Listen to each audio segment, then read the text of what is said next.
भगवान श्री कृष्ण की कथा को कहते हैं, मैं श्रवण करता हूं। उनका नाम दीनबंधु है।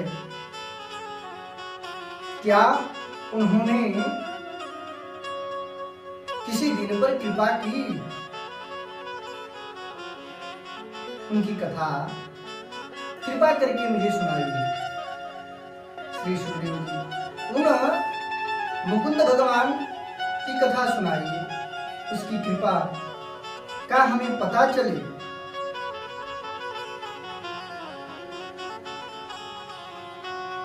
कि कृपा के सागर जो है वह किस प्रकार दिनों पर कृपा किया करते हैं।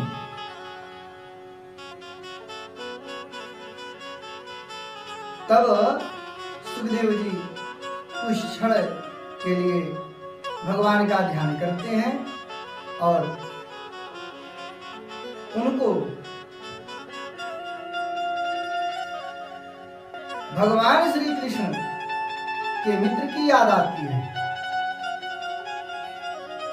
और विप्र का जो गुण है उस कथा को कहते हैं। कुछ कथाएं दर्शन करिएगा, कुछ कथाएं ऐसी हैं जो ऐसे ही बिना शास्त्र सम्मत के प्रचलित हैं। कुछ कथाएं बिना शास्त्र सम्मत के ही प्रचलित हैं। जैसे कहीं भी मुझे आज तक यह नहीं मिला, मैं अपने गुरुओं से भी अध्ययन किया हूं, मुझे कहीं भी नहीं मिला कि भगवान श्री राम को सवरी ने झूठे बेर खिलाए हो।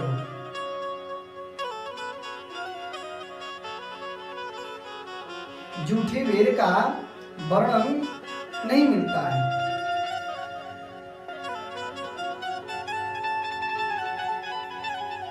लेकिन यह कथा प्रचलित है कि सवरी ने भगवान को अपना उच्छिष्ट झूठा बेर खिलाया।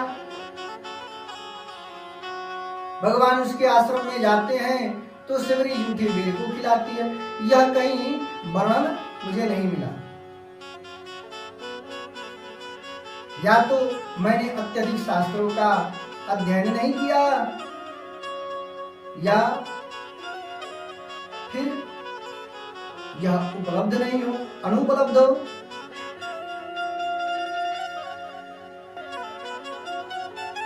वर्णन आता है कि शिशुपाल के वध के समय भगवान श्री कृष्ण चक्र सुदर्शन जब छोड़ते हैं तो चक्र सुदर्शन को चलाते समय उनकी अंगुली कट गई। चक्र सुदर्शन में अगर ऐसा कोई धार होता तो एक ही बार क्यों कटती? बार बार कटना चाहिए ना, नहीं एक ही बार क्यों, एक दो बार और कट जाना चाहिए, क्योंकि भगवान तो अनेकों बार चक्र सुदर्शन को धारण किए हैं। फिर शिशुपाल के वध के समय ही उनकी अंगुली क्यों कटी? उसमें कोई धार होता तो बार बार कटना चाहिए। और वह कटी हुई उंगली को द्रौपदी बांधती है अपने वस्त्र को फाड़ करके। ऐसी शास्त्र में प्रचलित है। कथाओं में वर्णन है, शास्त्र में नहीं है, तो प्रचलित कथा है।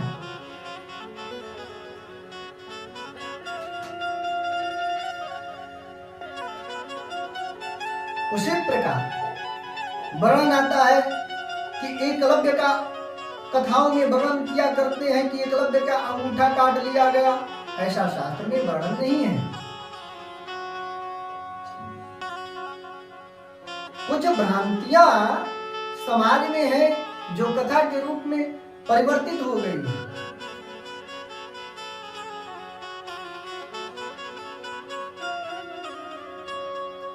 मानस में शबरी का जो वर्णन आता है अरण्य कांड में 30 दोहा के लगभग, 40 दोहे हैं अरण्य कांड में, 30 दोहा के लगभग आता है। जटायु के संस्कार करने के बाद जाते हैं, वहां पर शबरी के बेर के वर्णन में नहीं है। शबरी से मुलाकात होती है, भगवान शबरी को दर्शन देते हैं, लेकिन झूठे बेर का वर्णन नहीं है। यह कथाओं में प्रचलित है। उसी प्रकार एक कथा आती है कि भगवान श्री कृष्ण के अन्न को सुदामा जी खा गए चोरी करके, ऐसा वर्णन नहीं है। सुदामा जी भगवान श्री कृष्ण से एक क्षण भी अलग नहीं रहते। सुदामा जी जब सांदीपनी मुनि के आश्रम में पढ़ने जाते हैं तो गुरु माता सुदामा जी को कहती है कि सुदामा जी आज आप ईंधन लेने के लिए वन में जाइए। वह गुरु माता से निवेदन करते हैं सुदामा जी कि माता जी एक निवेदन है। गुरु माता कहती है क्या, कहिए। सुदामा जी कहते हैं माता जी आपकी आज्ञा हो तो मैं एक और शिष्य को ले लूं। गुरु माता मुस्कुराने लगती है, कहती है मैं जानती हूं कि तुम किसकी चर्चा कर रहे हो। ठीक है ले लो, श्री कृष्ण की चर्चा कर रहे हो ना, मैं जानती हूँ तुम श्री कृष्ण के साथ ही हमेशा रहना चाहते हो, एक क्षण भी उससे अलग नहीं रहते हो, ले लो। और सुनो, उस पोटली में जो चने हैं भुने हुए बांध करके माता रखी हैं गुरु माता, उन चनों को ले लो, दोनों बांट करके खा ले। सुदामा जी प्रसन्न हो गए, कहते हैं प्रणाम गुरु माता, और कहते हैं कि मैं थोड़ा कुल्हाड़ी और रस्सी ले लूं, जंगल में जाना है लकड़ी लेने। तो सुदामा जी ब्रह्मज्ञानी है, ऐसा थोड़ी है वह रस्सी लेने कुल्हाड़ी लेने अंदर जाते हैं और इधर से महर्षि दुर्वासा जी चले आए आश्रम में। प्रणाम माते, माता आशीर्वाद देती हैं, कहते हैं माता कुछ अन्न दे दो भोजन के लिए। जब ही दुर्वासा जी ने अन्न मांगा, उसी क्षण माता ने अपने मन में यह विचार किया कि अगर मैं इस अन्न को दे देती हूं तो हमारे ये छोटे छोटे बालक वन में क्या खाएंगे, और भूखे पेट तो कुल्हाड़ी चलेगी नहीं। भूखे पेट अगर कुल्हाड़ी चलती तो लोग ऐसे ही कुल्हाड़ियां चलाते, जंगल में भी दूर जाना है, पता नहीं अन्न का क्या व्यवस्था होगा। माता जी यह विचार करके और महर्षि से कहती हैं कि इस समय आपके देने योग्य, देखिए बड़ी सुंदर बात है, कहते हैं कि आपके देने योग्य मेरे आश्रम में इस समय अन्न नहीं है। महर्षि कहते हैं ठीक है माते, प्रणाम करते हैं और आगे बढ़ते हैं।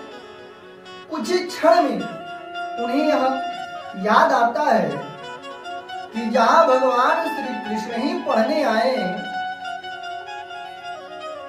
वहां पर अन्न नहीं। माता चिंतन करके इसलिए कही थी कि उस समय सभी विद्यार्थी याचना के लिए गए हुए थे और उतना ही अन्न बचा हुआ था।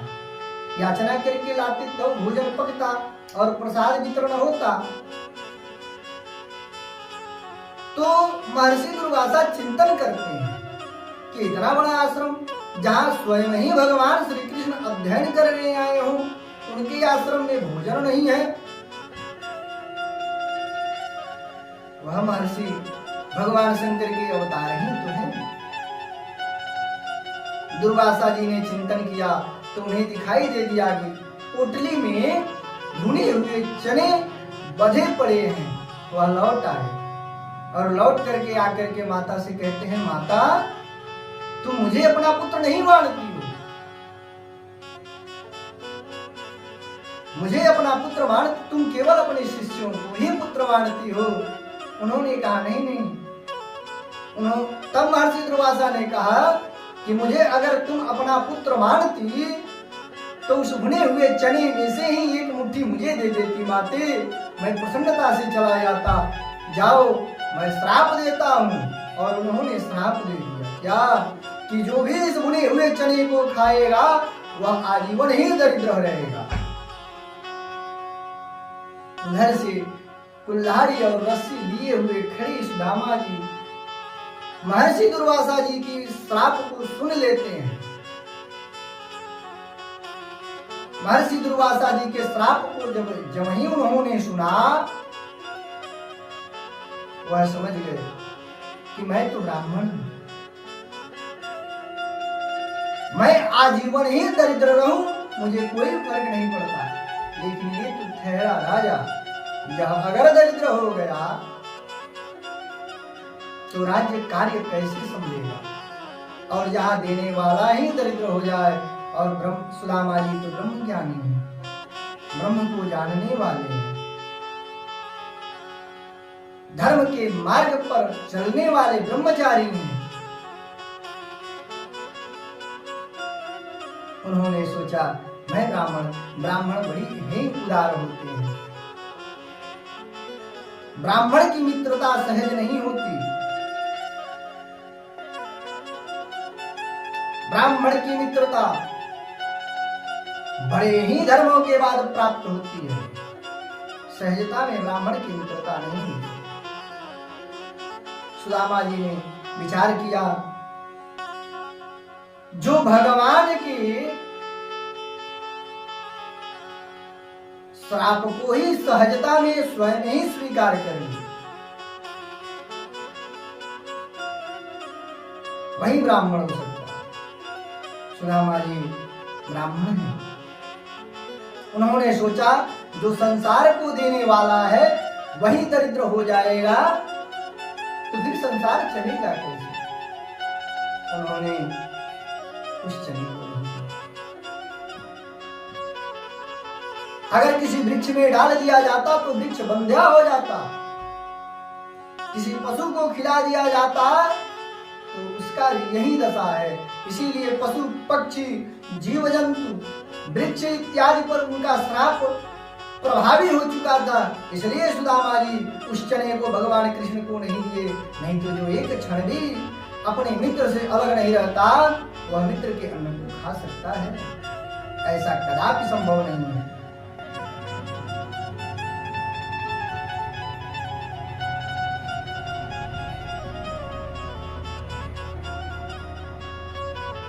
बड़ी ही प्रभावी प्रबल श्राप है दुर्वासा जी का। और इस प्रकार श्राप देकर के वह चले गए। जब जब भगवान श्री कृष्ण के सामने भोजन की थाली आती है, जब जब भगवान श्री कृष्ण अपने भोजन के थाली को अपने सामने देखते हैं तब तब सुदामा जी की याद आती है। सुदामा जी की याद जब जब भोजन को अपने सामने देखते हैं, नाना प्रकार के व्यंजनों को अपने सामने भगवान देखते हैं, तब तब सुदामा जी की याद आती है। हाँ मित्र, तूने मेरे दुख को अपने सर पे ले लिया।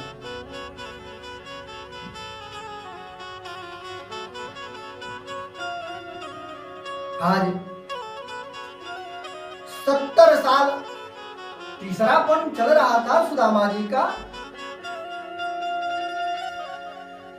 उनका श्राप प्रबल था। भगवान ने सोचा कि मैं अपने समस्त ऐश्वर्य के साथ, भगवान ही तो ऐश्वर्यशाली हैं, इस श्राप से सुदामा जी को मुक्त करता हूं। क्यों? क्योंकि तीसरे पन में ही सुदामा जी को मित्र की याद कैसे आई। अच्छा एक बात बताइए कि कोई नवीन बहू अपने घर में आती है, किसी के घर में नवीन बहू आती है तो 2 ही 3 दिन 4 दिन में अपने रिश्तेदारों का पता हो जाता है। ऐसा थोड़ी है कि पता नहीं है। तो तीसरे पन में ही क्यों?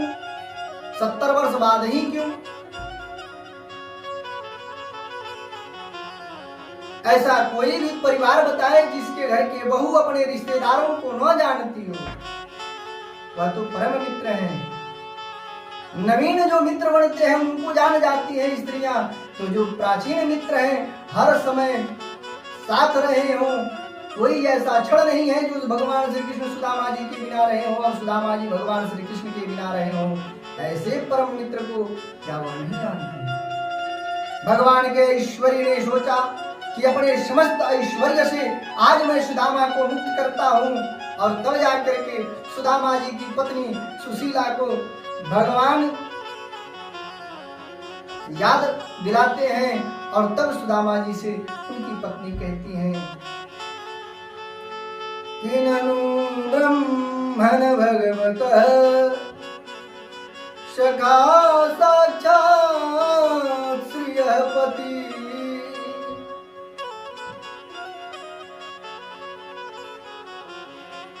आपके मित्र भगवान श्री कृष्ण साक्षात लक्ष्मीपति हैं। अच्छा, कोई धनवान पुरुष हो, कोई धनी पुरुष हो, अत्यधिक धन हो उसके पास,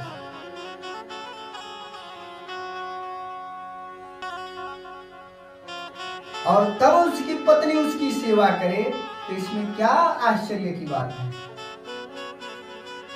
इसमें कोई आश्चर्य की बात नहीं है कि धनी पुरुष को उसकी पत्नी सेवा करती है। आश्चर्य तो तब है कि जब पति के पास कुछ न हो, 5-5 दिन तक चूल्हे में अग्नि न जलती हो, घर में अन्न का एक दाना न हो, और तब पत्नी पतिव्रत धर्म का पालन करती है। आश्चर्य यह है, तब वह धर्मवान है। क्यों? क्योंकि कहते हैं कि तप काल परिखीय चारी, आतप काल परिखीय चारी, आतप काल परिखीय चारी,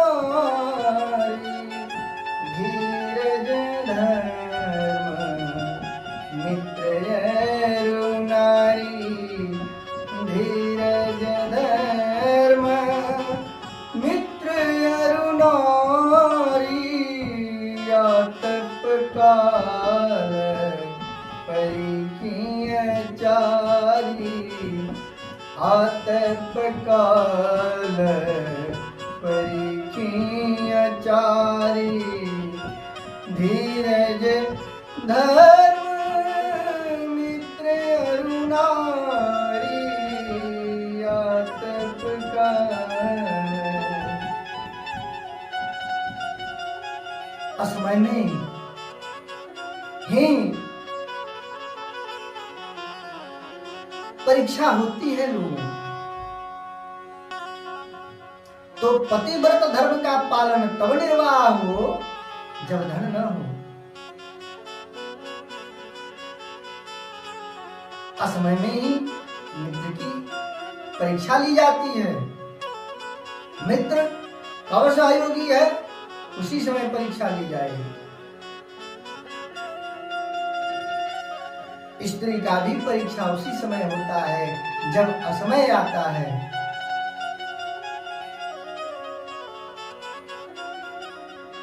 तो सुदामा जी की पत्नी जो सुशीला है वह पतिव्रता है। सुदामा जी याचक वृत्ति से अपना धर्म निर्वाह नहीं करते, अपने परिवार का पालन पोषण याचना से करते ही नहीं है। जो मिल जाता है, जो कुछ मिल जाता है उसी से सुदामा जी अपने घर के पुत्र और पत्नी के साथ निर्वाह किया करते हैं। मांगते नहीं हैं, सुदामा जी को कहीं मांगना नहीं दिखाया। और सुदामा जी की पत्नी भी किसी से मांगती नहीं है। अगर सुदामा जी की पत्नी इतनी दृढ़ निश्चिता से है कि वह एक बार सुदामा जी संकल्प अपने मन में कर ले कि मुझे यह चाहिए, तो वह जरूर ही प्राप्त होता है। इसीलिए सुदामा जी की पत्नी किसी से मांगती नहीं कि मेरे पति इस प्रकार तेजस्वी हैं कि अपने मन में वह संकल्प कर ले कि मुझे धन की इच्छा है तो उन्हें धन मिलेगा। लेकिन जब सुदामा जी इच्छा ही नहीं रखते तो उन्हें धन की आवश्यकता क्या है। सुदामा जी की पत्नी इतने दृढ़ विश्वास के साथ अपने पति की सेवा करती हैं और उनके साथ वह उपवास रहती हैं।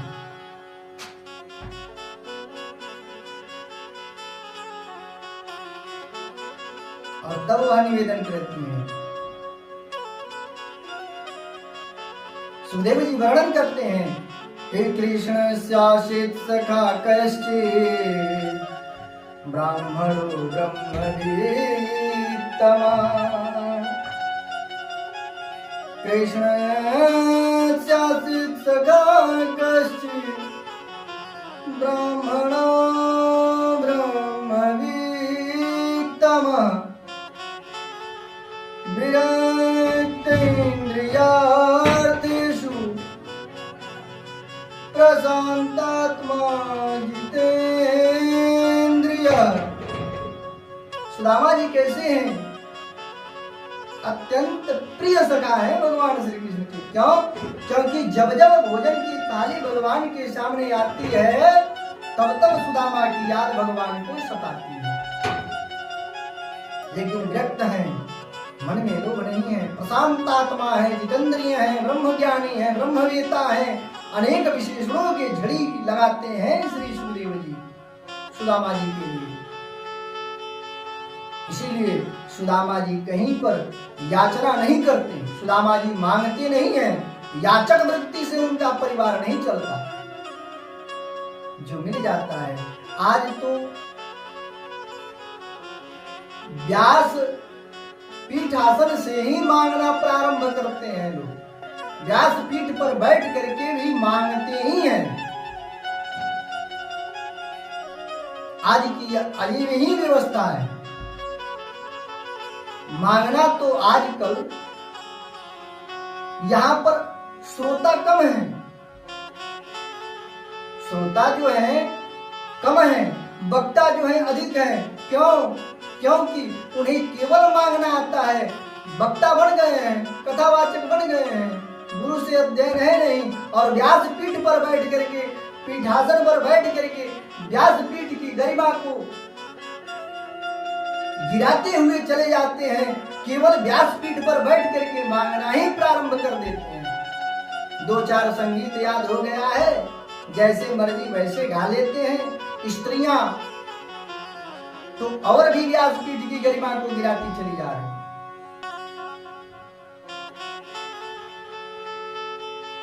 हमारे यहाँ एक बड़े ही सुंदर वक्ता है। कैसे? जिस प्रकार औषधियों के बारे में राजीव दीक्षित जी वर्णन किया करते थे कि इस औषधि को आप पाइए और तत्काल ही निरोग हो जाइए। कुछ कुसंगी लोगों ने, दुष्ट लोगों ने राजीव दीक्षित को रहने नहीं दिया। वह जो जंग छेड़े थे, आप सबके लिए, हम सबके लिए जरूरी है। उसी प्रकार निर्भय निरद्वंद आसन पर बैठे हुए एक बड़े ही सुंदर व्याख्याकार आचार्य हुए हैं श्री निग्रहाचार्य जी। निग्रहाचार्य जी बड़े ही सुंदर शब्दों के साथ निर्द्वंद निर्भय होकर के व्यासपीठ की गरिमा को बढ़ाते हुए चले जा रहे हैं। ऐसे संतों का मैं बड़ा ही आदर करता हूं। क्यों? क्योंकि शास्त्र सम्मत बातों को निग्रहाचार्य जी कहते हैं। वहीं पर बड़े ही सुंदर वक्ता श्री राघवाचार्य जी हैं और बड़े ही सुंदर वक्ता श्री वासुदेवाचार्य जी हैं। ऐसे ऐसे विद्वज्जनों की कथा श्रवण करिए। इतने सुंदर यह विद्वान है कि शास्त्र से विमुख स्वयं कोई देवता ही क्यों न हो, अगर चला जाए तो निग्रहाचार्य जी कहते हैं कि मैं इसको नहीं मानता। जो श्रुतियों ने कहा, जो स्मृतियों ने कहा, जो वेद ने कहा, जो वेदांत ने कहा, जो पुराणों ने वर्णन किया, ऐसे शब्दों को मैं प्रमाणिक मानता हूँ, मौखिक शब्दों को प्रमाणिक नहीं मानता। इसलिए मैं निग्रहाचार्य जी का समर्थन करता रहता हूँ। श्री निग्रहाचार्य जी निर्द्वंद व्याख्याकार हैं। उनके नजर में सभी लोग समान हैं, लेकिन उन पर भी कुछ विभत्स टिप्पणियां करते हैं लोग। शास्त्र को बचाने, शास्त्र की गरिमा के लिए ऐसे ऐसे अद्वितीय विद्वान को सरस्वती